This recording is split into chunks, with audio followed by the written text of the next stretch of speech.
नहमदुहु व नुसल्ली अला रसूलिहिल करीम अम्मा बाद अस्सलामु अलैकुम व रहमतुल्लाहि व बरकातुहू।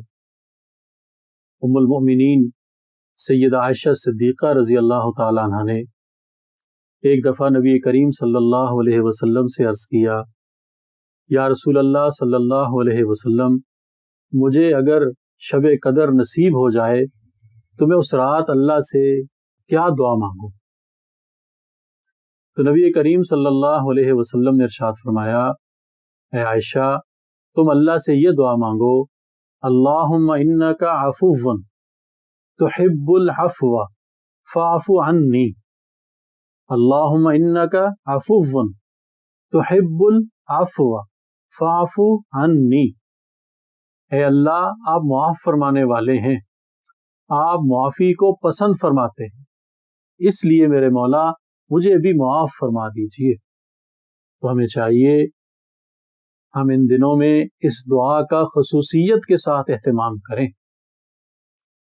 वो दुआएं जो अल्लाह के नबी सल्लल्लाहु अलैहि वसल्लम ने इरशाद फरमाई हैं, उन दुआओं से बढ़कर कोई दुआ है नहीं, उन दुआओं से बढ़कर कोई वजीफ़ा नहीं है। हमारा एक अमूमी मिजाज है कि हम इस चक्कर में होते हैं कि फलां बुजुर्ग से हमने फलां वजीफ़ा लिया, उसका एहतमाम करेंगे, फलां हजरत ने हमें यह दुआ बतला दी, हम इस दुआ को पढ़ेंगे। इससे इनकार नहीं है, लेकिन अल्लाह के नबी सल्लल्लाहु अलैहि वसल्लम ने जो वज़ाइफ बताए, अल्लाह के नबी सल्लल्लाहु अलैहि वसल्लम ने जो दुआएं बतलाई, उनसे बढ़कर कायनात में ना कोई वजीफा है ना कोई दुआ है।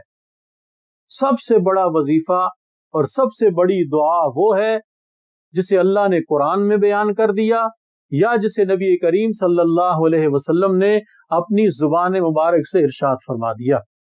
तो इन दिनों में खसूसियत के साथ इस दुआ का एहतमाम किया जाए कि अल्लाहुम्मा इन्नका अफ़ुव्वुन तुहिब्बुल अफ़्व फ़अफ़ु अन्नी। या अल्लाह, आप मुआफ़ फरमाने वाले हैं, या अल्लाह, आप मुआफ़ी को पसंद फरमाते हैं, इसलिए मेरे अल्लाह, मेरी आपसे इल्तिजा है कि आप मुझे भी मुआफ़ फरमा दें। अल्लाह ताला मुआफ़ी को पसंद फरमाने वाले हैं, अल्लाह ताला मुआफ़ करने वाले हैं। तो अल्लाह से दुआ है कि या अल्लाह, हमें भी मुआफ़ फरमा दीजिए। आमीन।